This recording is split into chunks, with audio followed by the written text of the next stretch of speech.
Les Rubis Noirs, l'émission des cadres et entrepreneurs afro-descendantes. Un mercredi sur deux à 18h sur Radio Campus Paris 93.9 FM. Bienvenue dans Les Rubis Noirs, l'émission dédiée aux cadres dirigeantes et aux intellectuels noirs afro-descendantes. Retrouvez-nous 2 mercredis par mois à 18h sur Radio Campus Paris ainsi que sur toutes les plateformes d'écoute.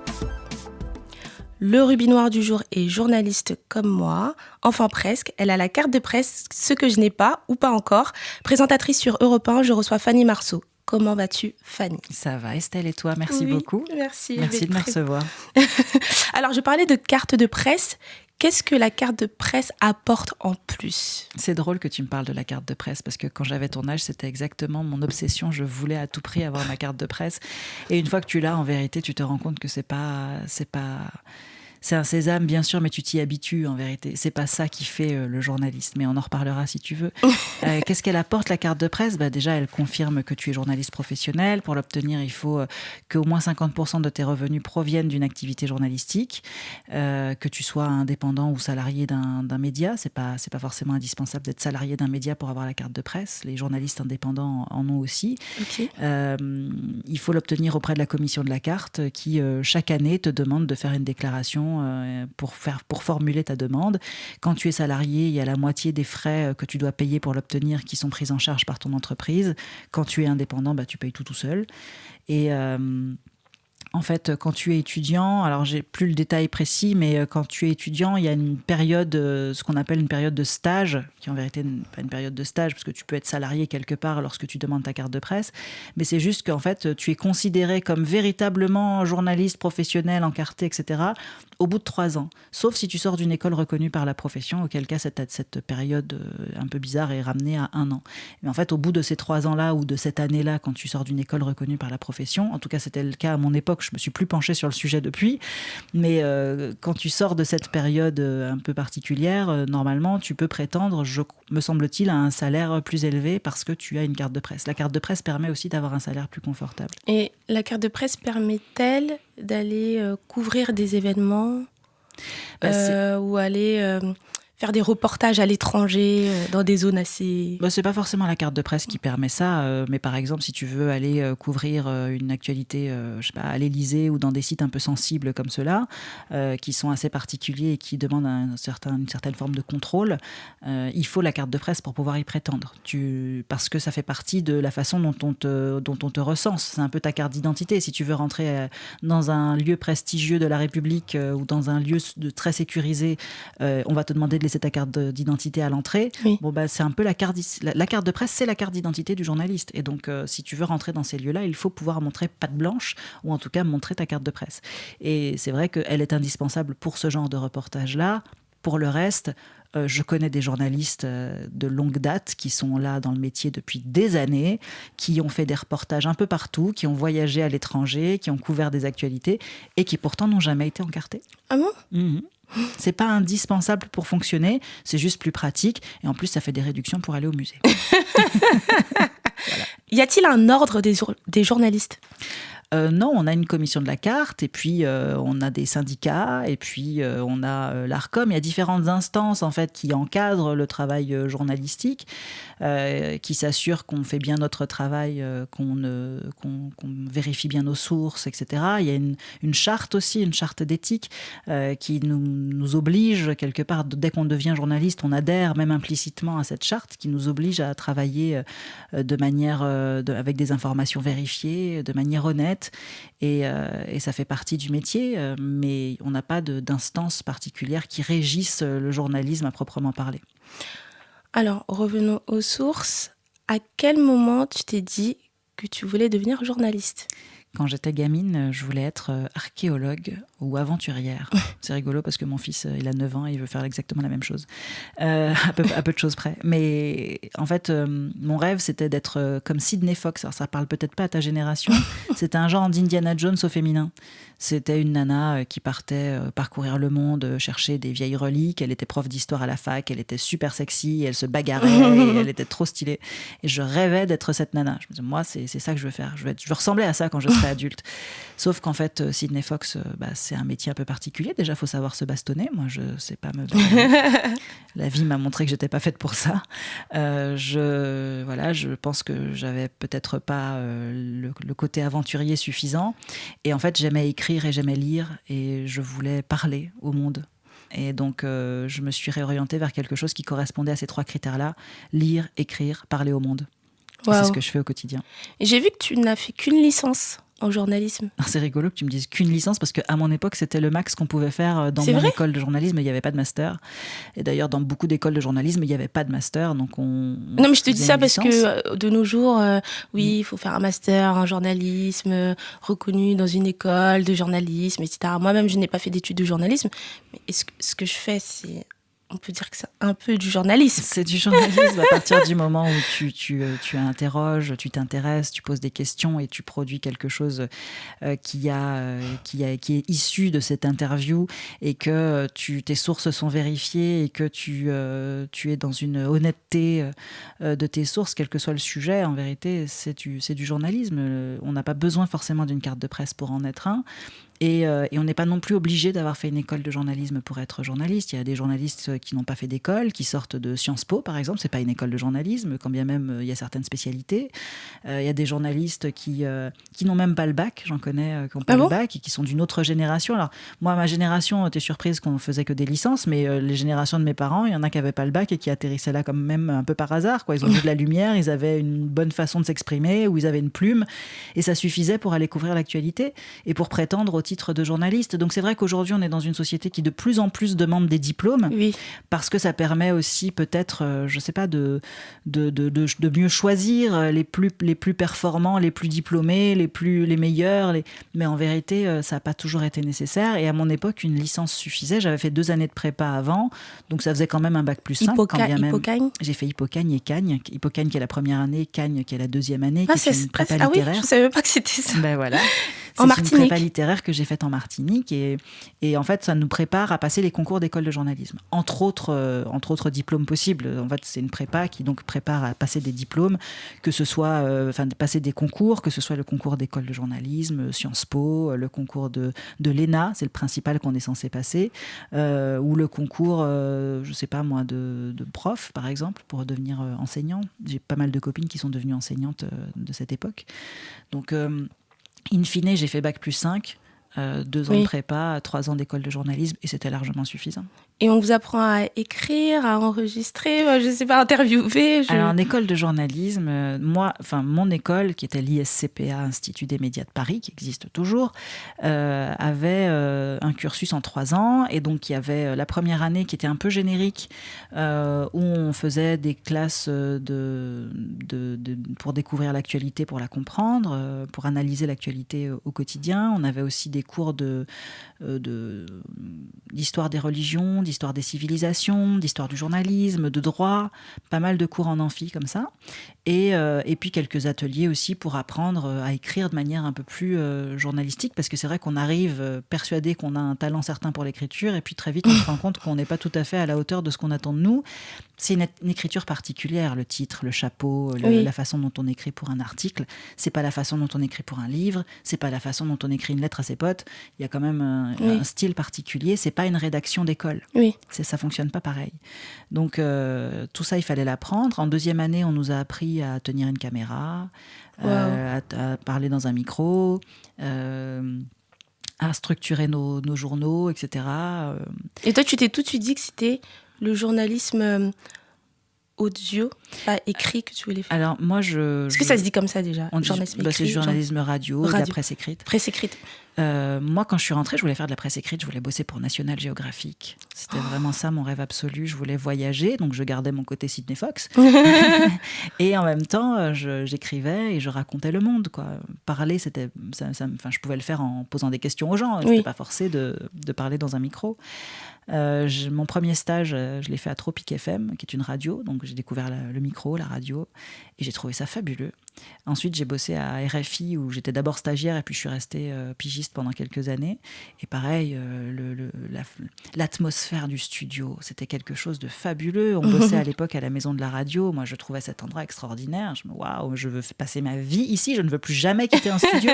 C'est fabuleux. Même juste l'écouter, le micro, avoir le casque sur les oreilles et s'entendre dans le micro, on ne s'entend pas pareil. Et je trouvais que c'était génial. C'est vraiment une expérience que j'ai adorée.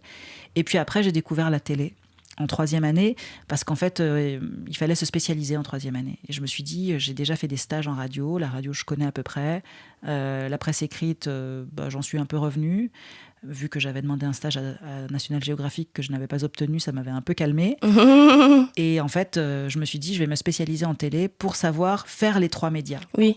Et comme ça, comme c'est le seul média que je ne maîtrise pas bien, si je me spécialise en télé, j'aurai au moins une chance, sur les 3 médias que j'ai abordés, de trouver un boulot en sortant de là. Et donc, j'ai fait une spé télé News en dernière année d'école de journalisme. Trop bien. Voilà. Mais du coup, donc, tu es d'origine martiniquaise. Et franc-comtoise, ouais. Et franc-comtoise. Comment ça s'est passé le passage de la Martinique à, je ne sais pas si on peut dire ça comme ça, la France. À Paris, tout simplement. À Paris, parce que la Martinique, c'est aussi la France. Oui. Écoute, j'ai été journaliste en région pendant presque 10 ans. Un peu de Guyane et beaucoup de Martinique. J'ai fait de la télé, j'ai présenté les journaux télé, j'ai présenté des émissions. Après, j'ai fait les journaux radio avec des émissions en plus, etc.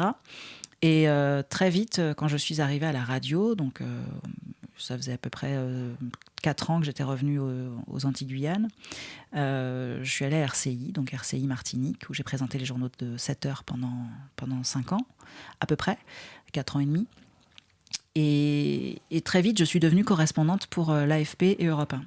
Donc l'AFP, l'agence France Presse, qui est une agence de presse, comme son nom l'indique, qui alimente quelque part en information les médias français. Et pas que, médias étrangers aussi qui sont abonnés, mais tous les médias qui sont abonnés à l'agence France Presse reçoivent en continu toute la journée des dépêches.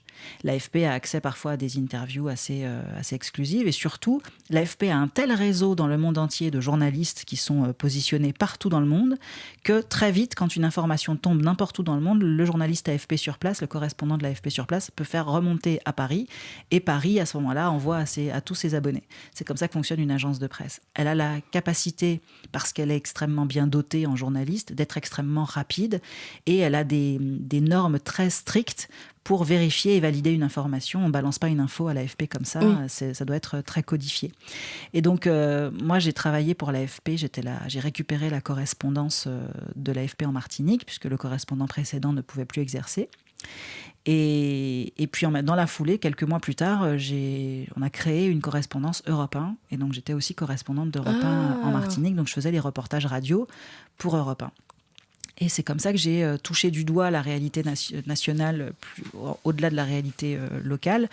Je proposais des reportages régulièrement à l'AFP et à Europe 1 pour parler de la Martinique sur des ondes nationales et envoyer à tous les médias. Par exemple, quand vous lisez le magazine Géo ou certains médias, ils reprennent tous des dépêches AFP. Vous verrez le même reportage partout. Oui. Et c'est le correspondant qui a écrit ce reportage. Donc ça pouvait être moi à l'époque. Et ensuite, je suis venue à Paris tenter les remplacements d'été qui sont une bonne porte d'entrée pour les journalistes qui ne sont pas à Paris ou qui veulent s'essayer à faire de l'antenne. Alors, quand c'est pour de la télé, il faut passer un casting. Pour la radio, il faut certainement avoir des contacts préalables, je présume. Mais moi, j'étais correspondante, donc on m'a ouvert la porte. Oui. Et j'ai fait les remplacements d'été d'Europe 1, qui, dans la foulée, m'a embauchée. Je faisais aussi en même temps les remplacements d'été de BFM TV, où j'avais passé un casting pour pouvoir le faire, etc. Donc, j'étais venue à l'été 2021 et je ne suis jamais repartie. Mais toutes ces expériences que tu as pu réaliser, les stages ou même les jobs, on va dire, normaux. Les CDI. Ouais, les CDI. Mais c'est grâce à des rencontres, c'est parce que tu as insisté ou t'es parti toquer aux portes. C'est des rencontres, de l'audace, de la persévérance. Il y a des fois où il faut se convaincre aussi. Il faut se dire, j'y vais, on a la trouille. Hein. Moi, quand j'ai fallu partir à Paris, j'avais peur. Je me suis dit, ça se trouve, je vais être ridicule. Je ne sais pas du tout ce que je vais faire. C'est n'importe quoi. Mais je partais avec une grande appréhension. Mais une fois qu'on a franchi le pas, on y va. Donc, il faut montrer de quoi on est capable. Mais franchir le pas a été le plus difficile. Ça faisait des années que je me disais, je veux partir, essayer le national. Et en même temps, j'ai tellement peur de me planter, j'ai peur de ne pas être à la hauteur, j'ai peur de ne pas avoir ce qu'il faut. Et à un moment, après le Covid, je me suis dit, écoute, qu'est-ce que tu as à perdre ? Il faut y aller, il faut tenter. Donc j'ai tenté. Dans la vie, il ne faut jamais se limiter. Il faut se dire que tout est possible, au moins on aura essayé. Oui. Et donc j'ai essayé, ça a marché, ma foi, tant mieux. Mais c'est pareil pour tout. C'est postuler, c'est déjà une forme d'audace. Postuler quelque part, dire bonjour, vous cherchez quelqu'un ou pas, mais moi je suis disponible et si ça vous intéresse, on peut faire affaire. C'est déjà une forme d'audace. C'est se dépasser soi-même, c'est se dire je vais tenter de convaincre les gens que j'ai ma place aussi. C'est pas simple, mais avec le temps, on a de plus en plus d'audace. T'es déstressée, j'imagine, bien sûr. J'étais nerveuse, bien sûr. Après, le trac, il disparaît à force. C'est surtout qu'avec le temps, mon métier, je le connais. Oui. Je sais ce que j'ai à faire. Et en fait, j'ai acquis une expérience en région qui est extraordinaire parce que quand vous êtes dans des petits médias, vous avez tendance à tout faire tout seul. Oui. Et à vous débrouiller avec les aléas du direct. Donc, par exemple, quand j'ai passé le casting de BFM TV, c'était assez rigolo parce qu'on vous met en situation de si jamais il y a quelque chose qui ne va pas à l'antenne, qu'est-ce qu'on fait ? Est-ce que vous paniquez ? Est-ce que vous buguez ? Mais moi, j'avais tellement l'habitude de gérer des imprévus à la télé quelques années plus tôt parce que mon prompteur tombait en panne tout le temps, que du coup, c'était presque naturel. J'avais pas cette difficulté-là. Et en fait, ça s'est passé assez bien. C'était plutôt rigolo. Et j'étais un peu nerveuse au début. Et quand j'ai compris à quel point, malgré moi, sans m'en rendre compte, je maîtrisais mon sujet, je me suis dit, c'est bon, ça va aller. Tout à l'heure, on parlait de correspondante. Ouais. Quelles sont les différences entre le métier de correspondante, pigiste, reporter d'images Alors, c'est pas des métiers différents. Tout ça, c'est être journaliste. C'est être journaliste de toute façon. Quand vous êtes pigiste, c'est un type de contrat. Donc, que vous soyez pigiste ou en CDI ou en CDD, vous faites le même métier. Vous n'avez juste pas le même type de contrat. Le pigiste, c'est celui qui va travailler soit à la journée, soit au reportage. Ça dépend des médias. Quand vous faites de la presse écrite, par exemple, on peut vous embaucher, on peut vous acheter un reportage précis. Donc, ça représente une pige. Et quand vous êtes à la radio, vous travaillez une journée, soit au reportage, soit à l'antenne. Vous avez beaucoup de journalistes. Je dirais peut-être pas la majorité, mais il y a énormément de journalistes en France qui sont pigistes.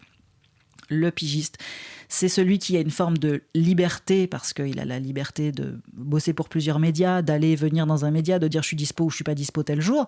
Il n'est pas réglé comme un salarié en CDI sur tu bosses de tel jour à tel jour la semaine, du lundi au vendredi, puis samedi, dimanche, t'es en week-end, etc. Il est vraiment assez libre, mais cette liberté, elle a un coût qui est très cher parce que c'est un contrat extrêmement précaire. Quand vous êtes pigiste, vous n'êtes pas sûr que demain vous aurez un boulot. Tu n'es pas sûr que la boîte avec laquelle tu bosses aujourd'hui, tu bosseras encore avec elle demain parce que peut-être que ça se passera mal et peut-être qu'elle voudra plus te voir et qu'elle t'appellera plus. Oui. Ou peut-être qu'elle aura trouvé mieux que toi et que donc elle ne t'appellera plus. Donc c'est un statut très précaire. On ne sait pas vraiment de quoi est fait demain, même si souvent les journalistes qui sont pigistes s'en sortent. Mais ce n'est pas toujours évident. Il y en a plein qui quittent le métier parce qu'ils peinent à trouver un contrat plus stable. Donc, mais pigiste, ça va être un journaliste pigiste est un journaliste comme un journaliste en CDI. Et dans la réalité du journalisme, il y a effectivement plusieurs types de métiers, plusieurs approches. Le présentateur, c'est pas le journaliste de terrain. On n'a pas la même approche parce qu'on n'a pas les mêmes missions. D'accord. Moi, quand je faisais du terrain, je me levais le matin en basket parce que je sais pas où je vais atterrir et tu sais pas à quoi va ressembler ta journée. Tu te lèves le matin, tu arrives au bureau, on te donne un reportage à faire ou tu proposes un reportage qui est accepté. Tu pars sur le terrain. S'il se passe quelque chose de gros, tu sais pas, ta journée peut être extrêmement longue. Si on t'envoie pour la journée faire un reportage, j'en sais rien moi, dans une ferme, c'est marrant et tu reviens. Mais si entre-temps il y a une tempête et que finalement ton sujet se transforme en la tempête à la ferme, et du coup c'est pas le même délire. Et puis si en même temps on t'envoie, je sais pas moi, à l'Assemblée nationale pour la journée, ça sera pas non plus la même opération parce que c'est très long des fois les débats. Donc voilà. Ta journée peut être totalement chamboulée d'une minute à l'autre, elle peut complètement varier, il peut se passer un truc très grave à l'autre bout du monde et on a besoin d'envoyer un reporter et c'est toi qui es là, t'étais pas prévu comme ça mais bon tu pars ce soir, donc tu rentres chez toi, tu fais ta valise et hop, tu repars pour le soir et tu sais pas quand tu reviens, enfin c'est vraiment un boulot d'imprévu. D'accord. Quand on est à l'antenne, c'est beaucoup plus régulier. On sait on est à l'antenne de telle à telle heure. Moi, mon journal, je sais que j'ai un journal à 5h, à 6h30, à 8h. Quelle que soit l'actualité qu'il y aura dedans, mes journaux seront les mêmes. C'est juste que je vais écrire des choses différentes et que mon approche sera différente. Mais mon horaire sera le même. Je ne vais pas changer de journaux pour autant. Si jamais un jour il y avait un problème, on pourrait peut-être prolonger le journal pour compenser, mais c'est vraiment à la marge, c'est rien d'affolant. Donc c'est vraiment pas la même approche. Dans les deux cas, qu'on soit sur le terrain ou à l'antenne, il faut être extrêmement généraliste. Il faut être capable de parler de tout. Donc il faut s'intéresser à tout. Oui.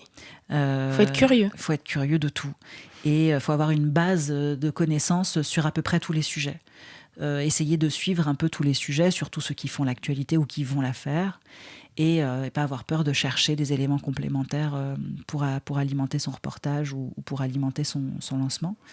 Et après, pour ce qui est des chroniqueurs, c'est encore différent. Oui, animateur, chroniqueur. L'animateur n'est pas un journaliste. C'est vrai ? Il peut en être un. C'est-à-dire la différence entre un animateur et un anchorman, par exemple. L'anchorman à la radio, c'est celui qui est journaliste et qui va animer une tranche info. Oui. Dimitri Pavlenko le matin, par exemple, avec moi, il est journaliste. C'est l'anchorman de la matinale. Donc, il est là de 7h à 9h et il a des réflexions journalistiques. Il échange avec les chroniqueurs. Il lance les reportages avec nous, les présentateurs de journaux, etc. Un animateur, comme tu vas en entendre sur une musicale, par exemple, sur Énergie, sur, je sais pas, Europe 2, c'est pas la même chose. C'est quelqu'un qui est là pour mettre de l'ambiance, qui a une capacité très rapide à réagir et à intervenir, à mobiliser ses connaissances, notamment sur la musique, mais aussi sur les artistes qu'il va recevoir ou avec lesquels il va échanger, à mettre de l'humeur, quelqu'un de chaleureux, quelqu'un de rigolo, C'est pas du tout le même exercice, même s'il y a de plus en plus d'animateurs qui ont des compétences journalistiques, dans le sens où ils sont capables de mener une interview et d'apporter une info, par exemple, que ce soit les inforoutes, la météo, ça fait partie des infos. D'accord. Voilà. Et puis pour le chroniqueur, alors un chroniqueur, ça peut être un journaliste qui vient sur un sujet précis, pour un temps donné, à ne pas confondre avec un éditorialiste. Oui, il y a beaucoup de termes. L'éditorialiste vient donner son avis. C'est souvent un journaliste, pas toujours, mais c'est souvent un journaliste qui vient donner son avis sur une actualité, donc c'est orienté. C'est-à-dire il donne une opinion. Un journaliste n'est pas censé donner une opinion. La différence, elle est là. Le journaliste ne donne pas son opinion, le journaliste n'accepte pas de gens qui lui payent des trucs, de pots de vin, de choses comme ça. Le journaliste déclare quand on l'invite au restaurant, quand on paye pour lui quelque chose, parce qu'il faut qu'il soit en légalité vis-à-vis de son employeur ou vis-à-vis de la loi. Enfin, on a quand même des contraintes qui sont là pour nous forcer à être neutre. Alors je dirais pas neutre, mais en tout cas objectif et en tout cas respectueux de nos engagements. Et c'est ce qui fait aussi que le journalisme est préservé et que les journalistes sont pas des influenceurs, les journalistes sont pas on est dans une espèce de bulle de protection pour que notre métier ne soit pas justement dévoyé et que celui qui va écouter le journal soit sûr que le journaliste qui a produit ces informations, qui les a révélées, n'ait pas été acheté par qui que ce soit. Ah oui. Voilà. Oui. Il est temps de faire une pause musicale avec Nina Simone. Les Rubis Noirs, l'émission des cadres et entrepreneurs afro-descendantes. Un mercredi sur deux à 18h sur Radio Campus Paris 93.9 FM. On est de retour avec Fanny Marceau, journaliste chez Europe 1. Alors Fanny, moi, je n'ai pas fait d'études en journalisme. Comment je peux faire pour avoir une certaine crédibilité ? Comment je pourrais faire ? Et surtout, comment je pourrais faire pour progresser ? Alors, pour avoir une crédibilité et pour progresser, il faut pratiquer. C'est le meilleur moyen déjà d'avancer. La pratique, quand on est en école de journalisme, on n'apprend pas tout sur les bancs de l'école. Moi, j'ai appris énormément en stage. Mes stages m'ont permis de progresser énormément parce que c'est là qu'on peut faire de l'antenne, c'est là qu'on peut apprendre à moduler sa voix, c'est là qu'on peut apprendre tout ce que les journalistes savent et qu'ils ne nous disent pas forcément en classe parce qu'on n'a pas forcément le temps, il y a d'autres choses à perfectionner avant. Donc c'est confronté à la réalité qu'on donne le meilleur de soi-même et qu'on progresse le mieux. Oui. Moi, j'ai progressé au fil de mes stages et de mes emplois. Et ne serait-ce que quand j'écoute mes premiers reportages, je vois le chemin parcouru. Faut lire beaucoup, faut s'entraîner aussi à écrire. Lire l'actualité permet d'avoir une connaissance pointue de l'actu. Et c'est aussi une forme de crédibilité. Parce que si jamais on fait un stage quelque part, il faut être en capacité de montrer qu'on peut savoir de quoi on parle. Donc c'est important de connaître les sujets, de lire les journaux un peu tous les jours, de lire des journaux différents, de sensibilités différentes. Le Libération et le Figaro, par exemple, c'est assez complémentaire, ou Le Monde. Et on peut aussi éventuellement lire des journaux régionaux quand on a le temps, c'est important parce que la presse régionale est essentielle. La presse nationale puise aussi souvent ces sujets dans la presse régionale. Ce sont des journalistes qui sont en région, donc qui sont forcément très près des différentes actualités que parfois nous on est obligé de traiter depuis Paris. Et les correspondants en région et les journalistes régionaux sont essentiels. Donc ces journaux-là sont aussi importants à lire. Ça, c'est pour la crédibilité et la connaissance de ces sujets. Pour ce qui est de la pratique, le mieux, c'est d'obtenir un stage. Ça, c'est pas mal, ou une alternance. Oui. Ça peut être très, très utile parce qu'on ne progresse jamais aussi bien qu'au contact de ceux qui savent ce qu'ils font. Oui. Juste pour revenir, quand tu as parlé des classes préparatoires tout à l'heure, comment on fait pour rentrer en classe préparatoire ? Les classes prépa, c'est sur dossier. Sur dossier. C'est payant ? Non, ça dépend dans quel établissement on veut aller. Il y en a qui sont dans des établissements privés peut-être, mais moi c'était... En fait, après le bac, je pouvais soit aller à la fac, soit tenter la prépa. Et donc du coup, j'ai fait Hippocagne-Cagne parce que j'ai été prise sur dossier. Mais en fait, on est inscrit en double cursus. C'est-à-dire que pour que nos 2 années de prépa soient validées, il faut qu'on ait un dossier dans une université. Et c'est considéré comme les 2 premières années d'une licence. D'accord. Logiquement, après la prépa, j'aurais dû aller en licence pour compléter cette licence-là et la finir. Oui. Et je me suis arrêtée à 2 ans de prépa et je suis passée sur autre chose. D'accord. En 2e année, on vous demande de vous spécialiser. La première année est générique et la 2e année, on se spécialise. Moi, j'avais choisi espagnol. Je ne suis pas une flèche en espagnol, mais j'avais choisi espagnol. Et donc, j'ai fait Hippocagne-Cagne validé en tant que bac plus 2 espagnol. Et normalement, j'aurais dû aller ensuite faire une année de fac en espagnol pour avoir une licence d'espagnol. Sauf que je ne l'ai pas fait puisque j'ai passé les concours d'école de journalisme et j'ai obtenu celle que je voulais. Mais on peut poursuivre au campus comme ça. Mais en vérité, moi, je n'ai jamais été à la fac. J'ai été inscrite en fac parce que j'étais en prépa. Mais ma prépa, et ça, souvent les classes prépa se passent dans un lycée. Donc j'étais dans un lycée, dans un bâtiment spécifique réservé au bac plus, enfin ceux qui ont déjà eu le bac. Et du coup, j'ai fait 2 années de classe prépa au lycée de Bellevue en Martinique, à Fort-de-France. Et en même temps, j'étais inscrite donc à la fac pour valider mes crédits. Mais je n'ai jamais mis un orteil à la fac. Et est-ce que tu avais des proches qui étaient, je sais pas moi, journalistes? Est-ce que tu as vécu dans un milieu familial où les gens aussi ont fait des études? C'était important? Mon père tenait à ce que je fasse des études, donc il m'a toujours poussée en ce sens. Il m'a dit, tu fais ce que tu veux, mais tu le fais bien. Donc je me suis donnée à fond pour ce que je voulais, mais si j'avais décidé de faire autre chose, il m'aurait suivi aussi. Il n'y avait pas de prérequis, c'était pas journaliste à tout prix, c'est moi qui ai choisi mes affaires. Il m'a dit, tu le fais bien. Donc tu vas au bout de tes études, tu te donnes à fond, etc. Et tu me lâches pas en cours de route, tu le fais bien. Après, dans ma famille, il y avait déjà des journalistes, mais dont j'étais pas forcément très proche. Oui. J'ai une tante et un oncle qui tous 2 étaient journalistes dans des médias totalement différents, l'un en presse écrite, l'autre à la télévision. Ma tante m'a quand même une fois reçue sur son plateau de télé. Elle présentait les journaux en Guyane. Et c'est la première fois de ma vie que je suis rentrée sur un plateau télé. Elle m'a fait m'asseoir dans un angle mort de la caméra sur le plateau pendant le journal. Donc j'ai assisté au journal sur le plateau. Incroyable. On m'a jamais vu, mais moi j'ai tout vu. Et j'avais trouvé cette expérience fabuleuse. Je devais être au collège, je crois. Et j'ai jamais oublié. Je suis toujours restée très reconnaissante de cette opportunité. Avec l'émergence des nouveaux médias portés par des créateurs indépendants comme moi, blogueurs, podcasteurs ou créateurs de contenu, Comment tu perçois l'évolution du paysage médiatique et la place des nouveaux acteurs comme moi dans le paysage médiatique? Il y a une grande diversité d'acteurs. Il y a ceux qui, sur les réseaux, vont donner leur avis et vont être considérés comme journalistes. Ça me pose problème parce que ce sont des éditorialistes de fait. À partir du moment où on donne son avis, on n'est pas journaliste à proprement parler. Et il y a un abus de langage permanent sur le journaliste, et donc c'est un peu problématique parce que quand vous ne pouvez pas identifier un métier, vous vous trompez forcément sur son objet, et donc vous portez un jugement qui n'est pas le bon sur ce que vous entendez de sa bouche. Oui. Quand vous pensez que quelqu'un est journaliste et qu'il donne son avis, vous pensez que tous les journalistes donnent leur avis, alors que c'est pas le cas. Oui. Donc c'est déjà problématique. Il y a cette espèce d'abus de langage qui me gêne un peu. Après, que ça se diversifie et que tout le monde s'intéresse à l'actualité, tant mieux.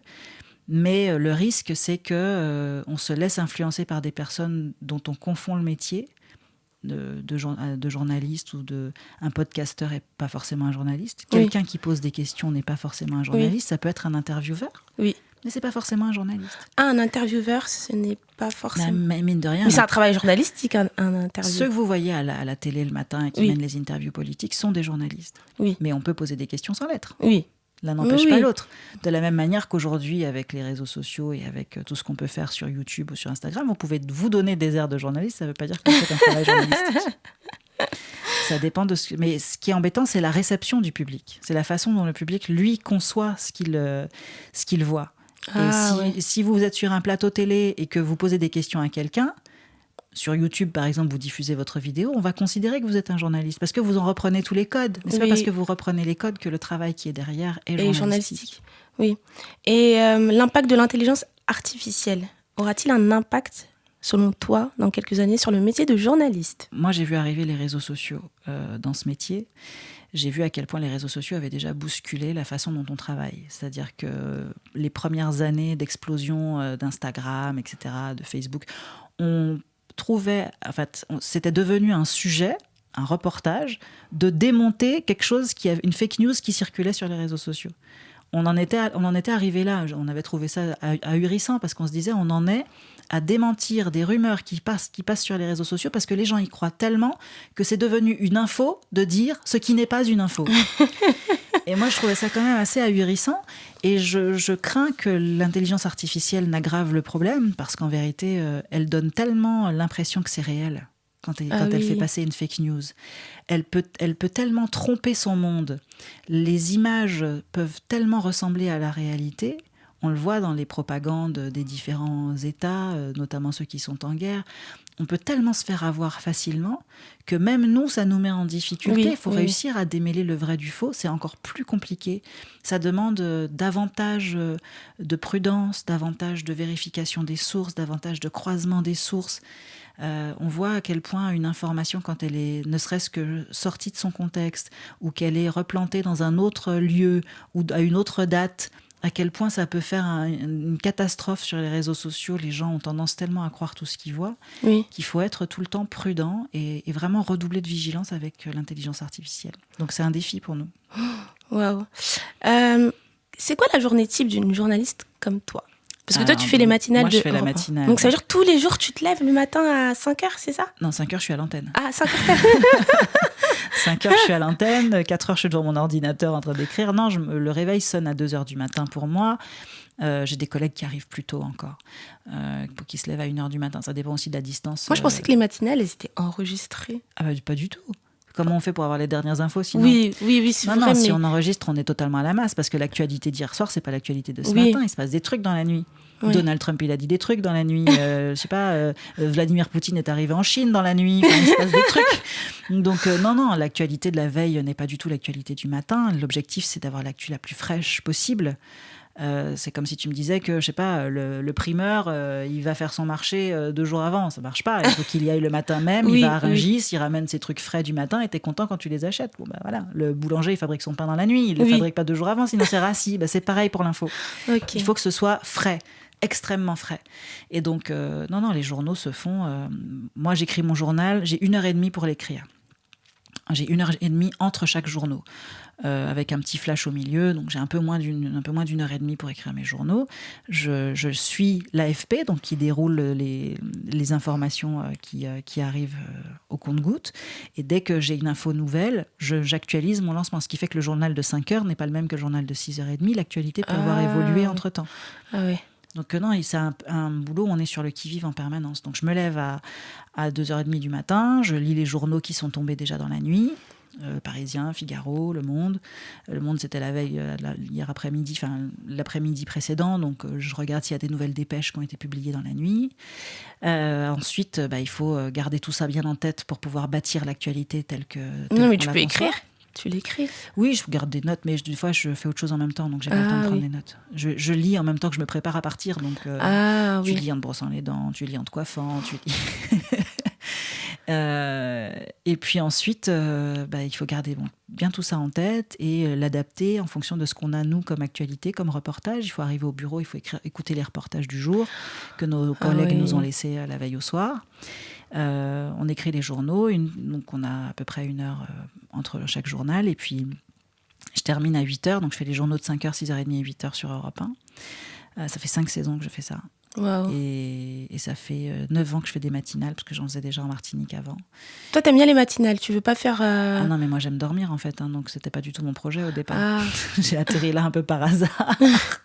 J'ai vu de la lumière un matin tôt, je suis entrée et j'ai pas réussi à en partir. La matinale, c'est assez addictif comme truc. C'est vrai ? Oui, parce qu'en vérité, c'est un peu le même effet que le 20h à la télé. Oui. À la radio, la matinale, c'est le moment privilégié où l'auditeur a le temps de t'écouter. Tu l'accompagnes dans sa journée, dans sa préparation. Oui. Et c'est le moment où il y a le plus d'auditeurs. L'habitude des gens, c'est plus d'écouter la radio le matin. Donc si on te propose la matinale, c'est qu'on te fait confiance. Et puis, c'est une ambiance particulière. Tu es un peu tout seul dans le bureau à ce moment-là. Tu as une petite équipe avec toi, mais ce n'est pas les grosses équipes de la journée. Oui. Tu croises quasiment personne. C'est un peu une bulle. Et c'est assez addictif.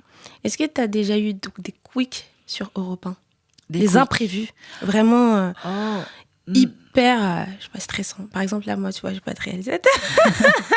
Non, alors j'ai pas eu de problème de réalisateur, mais on a déjà eu des moments qui posent problème, mais je me souviens pas précisément de grands moments de stress, parce que c'est des choses que tu apprends à gérer aussi avec le temps. Ça plante, et ben on va se rattraper comme on peut. Ça me s'est arrivé par exemple dans les journaux qu'on lance pas le bon reportage.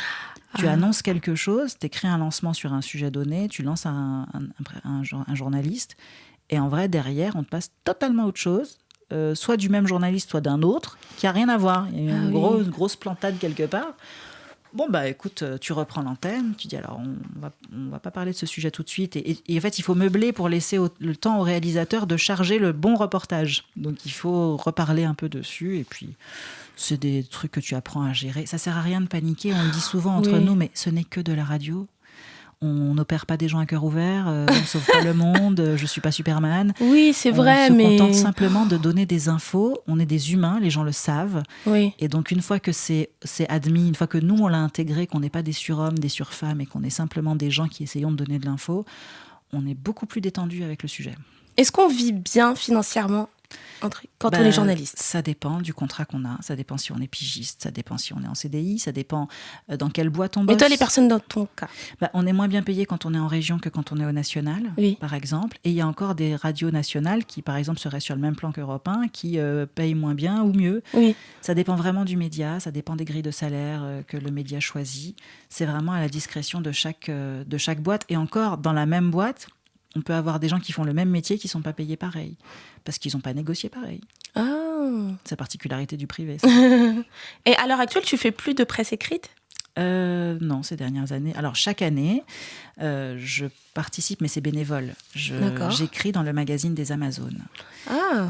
Les Amazones, c'est une association et une fédération maintenant, mais ce sont des associations qui sont dans chaque territoire d'outre-mer, presque tous, et qui accompagnent les femmes qui sont atteintes de cancer.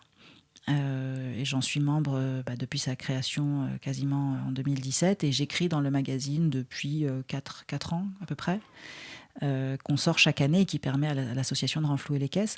Et c'est franchement un beau magazine, donc c'est un bonheur d'écrire dedans, ça me prend toutes mes vacances, mais je suis contente de le faire. Voilà. Alors, en termes d'obstacles, en tant que femme, afrodescendante, je ne sais pas si tu viens d'un milieu modeste, aisé. Non, un milieu aisé, oui, correct. En tout cas, j'ai manqué de rien. Ok. Est-ce que tu as été confrontée à certaines choses dans le milieu du journalisme, du sexisme, du racisme, le syndrome de l'imposteur? Non, en fait, Ou le fait qu'on te dise « Ah oui, mais t'es arrivée là parce que tu connais telle personne. » Parce qu'il y a ça aussi. Pour le coup, je suis pas arrivée parce que je connaissais quelqu'un, je me suis débrouillée et les rencontres ont peut-être facilité les choses pour avoir un contact. Oui. Mais une fois qu'on a le contact, il faut le convaincre. Et c'est pas la personne qui va convaincre mon contact à ma place. Donc, c'est chacun se débrouille.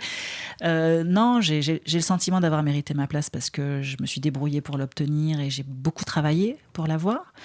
J'ai toujours fait en sorte d'avoir un parcours irréprochable, ou en tout cas qu'on ne puisse pas me dire que tu as eu parce que tel un tel. Vraiment, je me suis débrouillée de sorte de ne rien devoir à personne. Oui.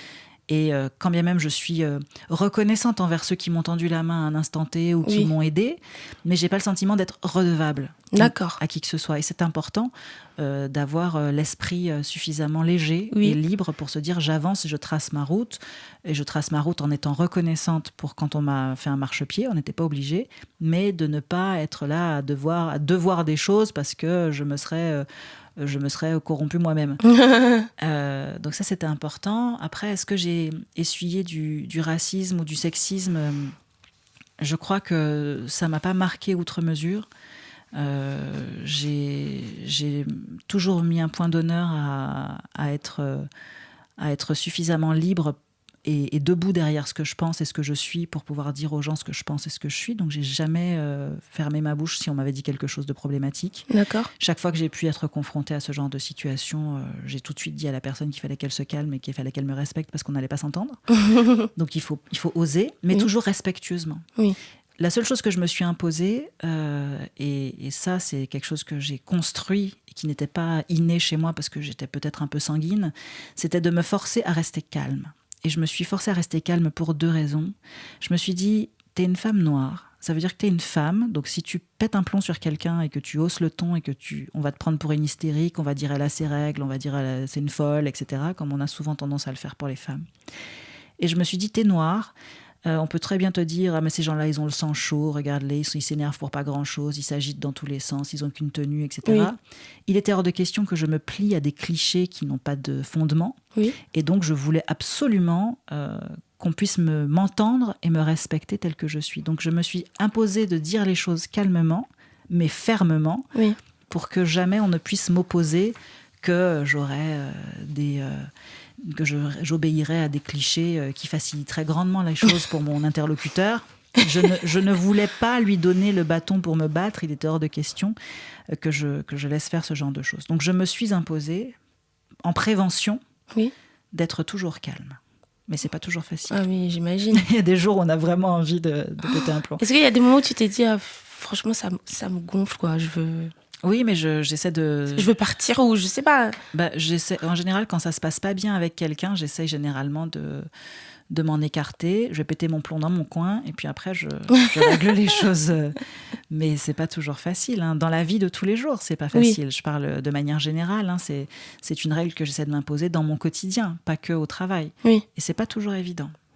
Alors Fanny, nous arrivons au terme de cet échange. 52 minutes. Je parle beaucoup, pardon. Non, mais c'est très bien. C'est une caractéristique journalistique, il faut être un peu bavard quand même. Est-ce que tu pourrais donner des conseils à des jeunes femmes, des jeunes hommes afrodescendants qui souhaiteraient donc travailler dans le milieu journalistique? Moi, je pense qu'il ne faut jamais rien s'interdire. C'est ma philosophie de vie, je ne m'interdis rien. J'écris des bouquins, je fais de la musique, je suis journaliste, je fais ce que je veux parce que la vie est trop courte pour se mettre des barrières. Et il faut oser, et si parfois il faut écrire comme tu l'as fait d'ailleurs, à des personnalités qu'on admire, qui parfois ont envie de nous tendre la main, parfois sont d'accord d'être un peu nos parrains. En plus, toi, ce que j'ai aimé, c'est que toi, tu étais direct, je t'ai envoyé un mail. Bah oui. Direct, t'étais OK, tu m'as pas fait attendre des jours et des jours, où je sais pas, je sais. On sait ou on sait pas ce qu'on veut. Oui. C'est quand je reçois quelque chose, je sais si oui ou si non. Je sais si je peux pas, si j'ai le temps, si j'ai pas le temps, si j'ai envie, si j'ai pas envie, je sais. Donc, c'était pas la peine de traîner 1000 ans. Mais il faut oser. c'est l'audace qui fait qu'on avance. Oui. Il faut avoir de l'audace, il faut se donner les moyens et surtout écouter ce qu'on nous dit. Quand on vous dit non pour une raison précise et qu'on vous dit non parce que tu n'es pas assez ci ou pas assez ça, il faut travailler sur ces failles pour avancer. Oui. Il ne faut jamais penser que tout est acquis, mais il ne faut rien s'interdire. Fanny, tu viens de publier un livre. Est-ce que tu peux nous en dire plus ? Oui, il s'appelle « Moi, Jenny, pupille de la Nation ». Je l'ai publié aux éditions Fayard et il raconte l'enfance de ma maman en Martinique dans les années 60 dans une famille d'accueil de la DAS. Donc c'est l'aide sociale à l'enfance aujourd'hui, c'est les services sociaux. Sa mère était malade, donc du coup il a fallu la placer avec ses frères et sœurs dans une famille d'accueil qui était vraiment affreuse et dans laquelle elle a été maltraitée pendant 8 ans. Avec son frère et sa sœur. Et donc, je raconte cette histoire à 2 voix, la mienne et la sienne. Et je raconte, elle raconte comment elle a grandi, quelles épreuves elle a traversées. Et moi, j'amène du contexte et j'explique aussi comment j'ai grandi avec son histoire. Parce que, mine de rien, les traumatismes de nos parents sont un peu des héritages pour nous. On grandit avec, on se forge avec. Et ma mère a réussi, malgré le traumatisme, à être une maman exceptionnelle. Elle a mis fin à la malédiction, comme m'ont dit certains, et c'est vrai. Elle a brisé la malédiction, elle n'a pas reproduit ce qu'elle a reçu, et c'était beaucoup de courage. Donc c'est à ce courage-là que je rends hommage, à cette force solaire qu'elle a aujourd'hui encore, et qui lui a permis de dépasser sa souffrance pour être une mère aimante. Ça t'a mis combien de temps à écrire ce livre ? Je lui ai fait la promesse que j'écrirais il y a 30 ans. J'ai travaillé dessus ces 10 dernières années de manière un peu... éparse, et puis je m'y suis mise à fond il y a 3 ans. Il a fallu 1 an pour le publier, donc j'ai vraiment tout donné en 2 ans, et même en quelques mois d'ailleurs. C'était essentiel pour moi de le finir pour qu'elle puisse le lire. J'avais la hantise qu'il lui arrive quelque chose avant. Donc là, c'est bon. Elle est là, elle l'a lu, elle l'a validé. Il lui a fait beaucoup de bien, ce livre, et il l'a vraiment soulagée de ses souffrances et de ses traumatismes, et donc c'est ma petite fierté. Merci à toi, Fanny, pour plaisir. ces très bons conseils. J'espère que cette conversation vous aura inspiré, motivé et donné des pistes de réflexion. Vous pouvez suivre le podcast sur Instagram @lesrubinoirs ainsi que sur YouTube @Estelle Keita. Merci à vous de m'avoir suivi pour cette saison. Je vous embrasse. J'espère que je pourrai faire une 4e saison. Merci pour votre soutien, merci pour vos encouragements, merci pour vos conseils. Ça a été un plaisir de pouvoir enregistrer mes différents épisodes durant cette saison, de rencontrer des profils incroyables. Je vous embrasse et à la prochaine peut-être. Bisous.